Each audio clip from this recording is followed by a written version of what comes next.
Hi friends, தவிடு போட வந்தாலே போதும் நம்ம கோழிங்கெல்லாம் கூடயே வந்துடுவாங்க.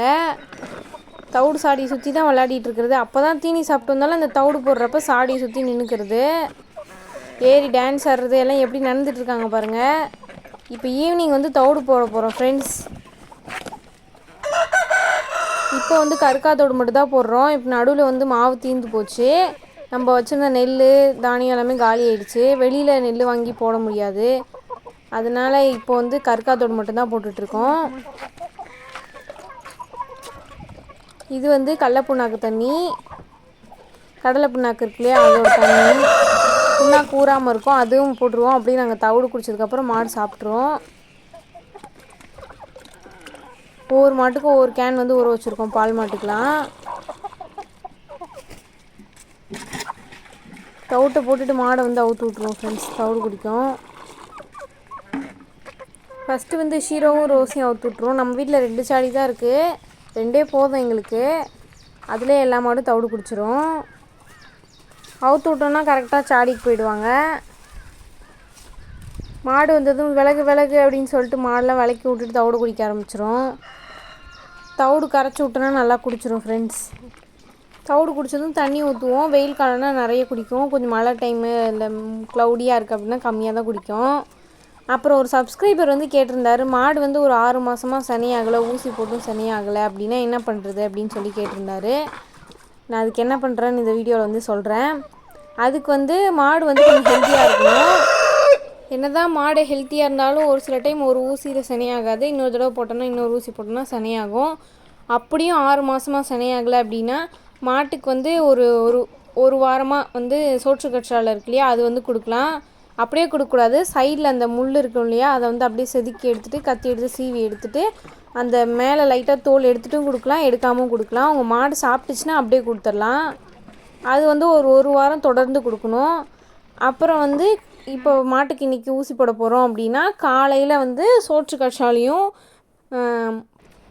நாட்டுக்கோழி முட்டை இருக்கு இல்லையா அதுவும் வந்து கொடுக்கணும். வெறும் வயிற்றில் தான் மாட்டுக்கு வந்து கொடுக்கணும். அதாவது ஒரு வாரம் வந்துட்டு மாட்டுக்கு சோற்று கற்றாழை கொடுக்கணும், தோலை எடுத்துகிட்டு கொடுக்கணும். அந்த முள் தோல்லாம் எடுத்துகிட்டு கொடுக்கணும். நம்ம வீட்டில் இருக்க மாடெல்லாம் தோலோடய சாப்பிடுவோம், அந்த முள் மட்டும் எடுத்துகிட்டு கொடுத்துருவோம். இது கொடுத்தா என்ன பெனிஃபிட் அப்படின்னு பார்த்தீங்கன்னா, இது கொடுத்ததுக்கப்புறம் மாட்டுக்கு ஊசி போட்டோம் அப்படின்னா மாட்டோட சினையை வாங்குறதுக்கான வாய்ப்பு வந்து அதிகரிக்கும். என்ன தான் நம்ம நல்லா தீனி போட்டு நல்லா இது பண்ணாலும் ஒரு சில டைம் வந்து ஒரு சில மாடுங்க சினையாகாது. அப்போ இந்த டிப்பை வந்து ட்ரை பண்ணி பாருங்கள். வேறு ஏதாவது உங்களுக்கு டிப்பு தெரிஞ்சாலும் கமெண்ட்டில் சொல்லுங்கள். இப்போ மாடு வளர்க்குறவங்களுக்கும் இனிமேல் மாடு வளர்க்க போகிறவங்களுக்கும் வீடியோ பார்த்தாங்கன்னா அவங்களுக்கும் யூஸ்ஃபுல்லாக இருக்கும். முட்டை வந்து என்னைக்கு ஊசி போட போகிறோமோ அன்னைக்கு காலையில் கொடுத்தா போதும். சோட்டு கற்றாழை வந்து ஒரு வாரம் டெய்லி கொடுக்கணும். நான் உங்களுக்கு லைவாக காமிக்கலான்னு தான் பார்த்தேன். இப்போ எந்த மாடும் ஊசி போடுற மாதிரி இல்லை, அதனால தான் காமிக்க முடியல. இன்னொரு நாள் அப்பா கொடுக்கும்போது நான் உங்களுக்கு வந்து வீடியோ எடுத்து காமிக்கிறேன். இப்போ அப்படியே 2 மாடு வந்து தவிடு குடிச்சாச்சு ஃப்ரெண்ட்ஸ். அடுத்த 2 மாடு அவுத்து விட்டாச்சு. சாயங்காலம் 4 மணி ஆச்சுன்னா போதும், 4-4:30னா பரபரப்பாக இருக்கும் எங்கள் வீட்டில், ஒரே வேலையாக இருக்கும். ஆடை அவுத்து விடுறது, மாடை அவுத்து விடுறது, கோழிக்கு தீனி வைக்கிறது, அப்படி இப்படின்னு ஒரே அலைச்சலாக தான் இருக்கும். நான் எங்கேயாவது வெளியில் போனால் கூட 4 மணிக்குள்ளே வீட்டுக்கு வந்துடணும். ஒரு 4-4:30க்கெலாம் வேலை ஸ்டார்ட் ஆகிடும். விவசாயம் கால்நடை வளர்ப்பு அப்படின்னு எடுத்துக்கிட்டாலே நமக்கு வந்து முழு நேரமும் வேலை இருக்கும். ஒரு நாள் கூட லீவ் கிடைக்காது. வேலைக்கு போனால் கூட ஒரு நாள் சண்டே லீவ் கிடைக்கும். பட் இந்த வேலையில் நமக்கு லீவே கிடையாது, ஃபுல் டே ஒர்க்கு தான். நம்ம செய்கிற வேலைக்கு அதில் கிடைக்கிறது வந்து ஈக்குவலாக இருக்கும், ஒன்றும் அதிகம் லாபம்லாம் இருக்காது. இதிலே லாபம் எடுக்கிறவங்க கூட இருக்காங்க. நாங்கள் வந்து இயற்கை முறையில் பண்ணுறதுனால எங்களுக்கு அந்தளவுக்கு லாபம் வந்து வராது. நாங்கள் வந்து பண்ணை வச்சு நடத்தலை, காட்டில் மேய்ச்சலுக்கு போய் ஓட்டிகிட்டு போய் அந்த மாதிரி தான் வளர்க்குறோம். அதனால் அந்தளவுக்கு லாபம் வந்து பெருசாக வராது ஃப்ரெண்ட்ஸ். முன்னெல்லாம் புழுங்கல் தவிடு மாவு அதெல்லாம் போட்டுட்ருந்தோம். இப்போ ரீசெண்டாக மாவு வந்து காலி ஆகிடுச்சு.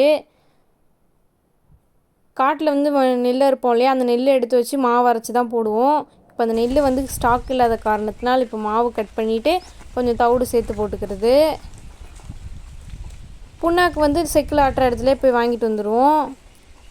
நீங்கள் ஃப்யூச்சரில் பண்ண வைக்க போகிறீங்க அப்படின்னாலுமே இதெல்லாம் தெரிஞ்சுக்கணும். நமக்கு வந்து லீவே கிடைக்காது. நம்ம ஃபுல் டைமும் வேலை செஞ்சுக்கிட்டே தான் இருக்கணும் கால்நடை வளர்ப்புங்கும் போது. இப்போ 4 மாடு வந்து குடிச்சிட்டு போயிடுச்சு. இப்போ அடுத்த 2 மாடு வந்து குடிச்சிட்ருக்கு ஃப்ரெண்ட்ஸ். கண்ணூட்டிக்கெலாம் காலையிலே போட்டுறது. பால் மாட்டுக்கு மட்டும்தான் 2 வேளை தவிடு. பால் மாடுமே வந்து கண்ணூட்டியிலேருந்து வரும்போது ஃபஸ்ட் டைம் வரும்போது குடிக்காது. ஒரு மாதத்துக்கு முன்னாடியே வந்து 2 வேளையாக போட்டு போட்டு பழகிட்டுருப்போம். எடுத்த உடனே வந்து 2 வேளைலாம் குடிக்காது. இப்போ தவிடுலாம் போட்டு முடிச்சாச்சு, எல்லாத்தையும் கட்டியாச்சு. அப்புறம் போன வீடியோவில் வந்து ஆடு குட்டி போடுற வீடியோ போட்டிருந்தேன். எத்தனை குட்டின்னு கண்டுபிடிங்கன்னு சொன்னேன். 2 குட்டி தான் போட்டுச்சு. 2மே வந்து பார்த்திங்கன்னா கேர்ள் குட்டி. ஒன்று அவங்க அம்மா மாதிரி இருக்குது, இன்னொன்று வந்து அவங்க அப்பா மாதிரி இருக்குது. நாங்கள் பேர் வந்து இங்கி பிங்கின்னு வச்சுருக்கோம். பேர் நல்லா இருக்கான்னு கமெண்ட்டில் சொல்லுங்கள் ஃப்ரெண்ட்ஸ். எப்படி ஜாலியாக குதிச்சிட்ருக்கு பாருங்கள். அவங்க அம்மா மேட்ச் எடுக்க போயிருக்காங்க, இது இங்கே ஜாலியாக ஆடிட்டுருக்கு. அந்த 2 தங்கமான ஆட்டுக்குட்டியை பெற்ற தாய் வந்து இவங்க தான், பார்த்துக்குங்க. அசை போட்டுட்ருக்காங்க சாப்பிட்டுட்டு. 2ம் நல்லா பாலை குடிச்சிட்டு தூங்க வேண்டியது, இல்லைன்னா விளையாட வேண்டியது. எப்படி தலையை குனிஞ்சு விளையாடிட்டுருக்கு பாருங்கள். இப்போயும் மண் சாப்பிட ஆரம்பிச்சிச்சு. மண் சாப்பிட்டா வேறு வயிறு வலிக்கும். ஆடு குட்டி போடுற வீடியோ வந்து நம்ம சேனலில் ஆல்ரெடி போட்டிருக்கோம். நான் லிங்க் வந்து ஐ பட்டனில் கொடுக்குறேன். நம்ம சேனலில் லேட்டஸ்ட்டாக தான் போட்டோம். நீங்கள் பார்க்கலன்னா போய் பாருங்கள் ஃப்ரெண்ட்ஸ். தேங்க்ஸ் ஃபார் வாட்சிங்.